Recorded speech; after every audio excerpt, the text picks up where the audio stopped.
Well, new overnight, Republican Senator Tim Scott dropping out of the race for president. He made the announcement. Guys, bad news. Tim Scott and I are in a relationship. And I told him he can't run for president any longer. Okay? Good news, I took his virginity. Bad news, he's no longer running for president. Let's take a look. During a live TV interview, we're told it caught many of his own staff members and donors by surprise. It also very clearly caught the... He literally fucking sent a campaign donation blast, I think 13 minutes before he revealed on television that he was no longer running. So, that's pretty cool. The TV host off guard. The TV host who is his longtime friend and former South Carolina Congressman, Trey Gowdy. Bro, who amongst us hasn't started acting different?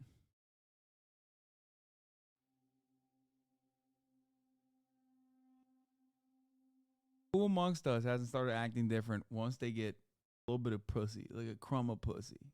Okay? Everybody's got that one friend who no longer comes around when they get a girlfriend, okay? That's Tim Scott. Oh, yeah, here it is. This is the funniest fucking email. New York Times, breaking news. Tim Scott suspends 2024 presidential campaign. Team Tim Scott, one last chance.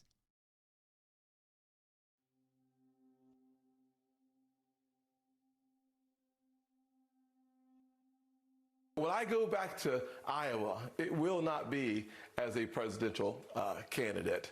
I am suspending my campaign. I think the voters who are the most remarkable people on the planet have been really clear that they're telling me not now, Tim. I don't think they're saying, Trey, no, but I do think they're saying not now.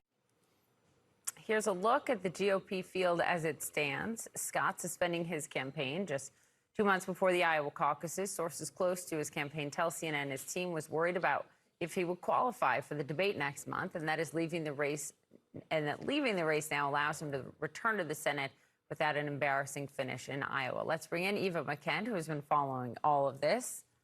Well, you know this so closely. I'm not sure if you were surprised, but the fact that Trey Gowdy was surprised on that live on-air announcement says a lot, doesn't it?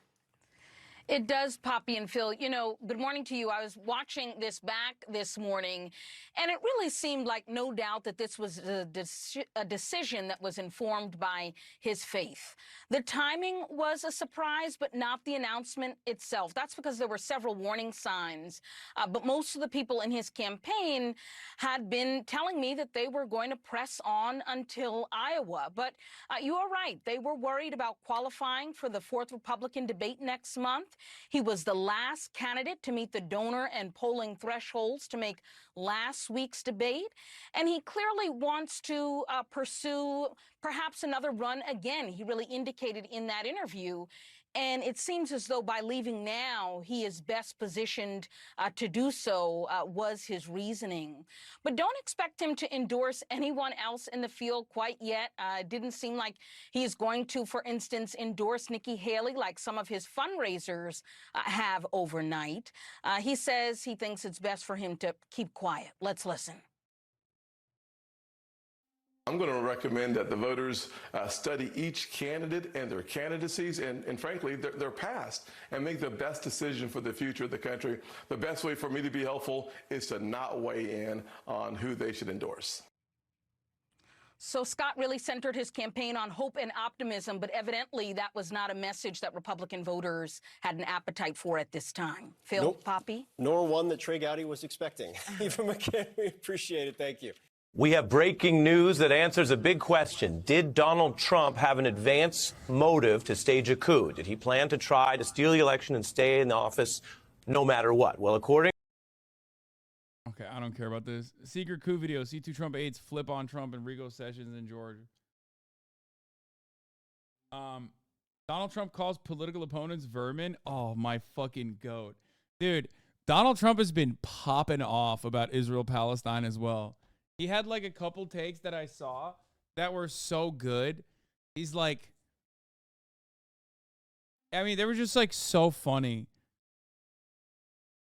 What did he fucking say? What the fuck did he said something like, Like Israel's got to dial it back a little or something like that. Or no, he said something about like PR. He's like, Hamas, they got great PR, folks. Israel, not so much. He was like, let it play out.